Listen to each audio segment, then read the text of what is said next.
you one of those people who believe that as you get older, you're no longer interested in sex? If you are, chances are that you are under 50, because the truth is that 40% of men and women between age 65 and 80 report being sexually active. When it comes to sex after 50, 1/3 of all 50-somethings are having sex at least once a week. It's not uncommon to see a person over 50 jogging, swimming, or chopping firewood. Most people over 50 cannot run as fast, swim as far, or split as much wood as they did when they were 25. So why is it that we assume that the physical changes we experience with aging makes us less likely to engage in sexual activity after 50? An active sex life after 50 is a benefit both emotionally and physically. Senior citizens with an active sex life have discovered the world's best kept secret. It is that sex after 50 can be the best sex of your life, and there are several reasons for this. In the days of child-rearing and busy professional lives, the tendency is for couples to take each other for granted, or to simply put sex on the back burner. Once the nest is empty, it can morph into a honeymoon suite, with less concerns about privacy, which lead to more touching, spontaneity, and intimacy. At this age, couples know a great deal more about their body, sexually. Women know exactly what pleases them, and they are not shy about expressing their desires to their partners. On the other side of the coin, experienced men are ready to listen and willing to please. However, this video is not for those half-centenarians that have this all figured out. Our job is to address the myths and misperceptions that can keep anyone from living the happy and healthy lifestyle. The reality is that changes in the female body can make sex become more of a chore than a pleasure. In fact, it can become painful. Many people assume that the hormonal changes that women experience during perimenopause and menopause lead to a decline in libido. A British study reveals that menopause doesn't play as great a role in sexual problems as once believed. For most women, the enjoyment of their sex life after menopause is more related to whether they had issues with desire and orgasm before menopause. This is not to say that menopause does not require some physical and mental adaptation. Menopause brings a woman an increasing number of barriers to sex, such as constriction and dryness of the vagina. This can be exacerbated by medical conditions such as diabetes and excess weight. Consider the following tips to help you overcome these physical changes and other difficulties. When we stop using any part of our bodies, we experience atrophy with that part of the body. The vagina is no different. It can become narrower if you are not sexually active. One of the most important things you can do to preserve its function is to continue having intercourse. You may need to use a lubricant during sexual activity.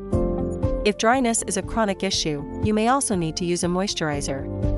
There is a significant difference between a lubricant and a moisturizer. Lubricants are utilized only to aid with intercourse, and a vagina moisturizer is formulated for use in the vagina. It has replenishing properties, very much like a moisturizer for the skin on the rest of your body. There are moisturizers available that are made for both purposes.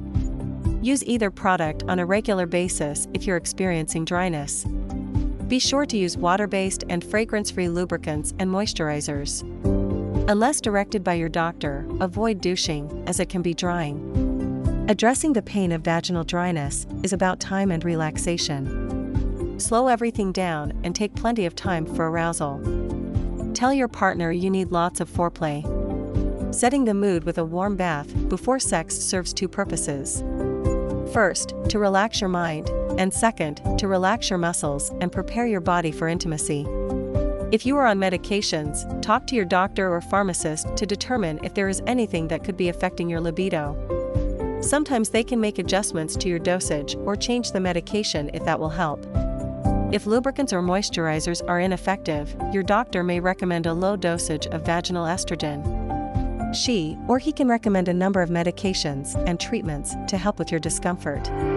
As with everything else we discuss, you may need to make healthy lifestyle changes such as getting enough sleep or avoiding too much alcohol. If you are overweight, focus on getting more physical activity.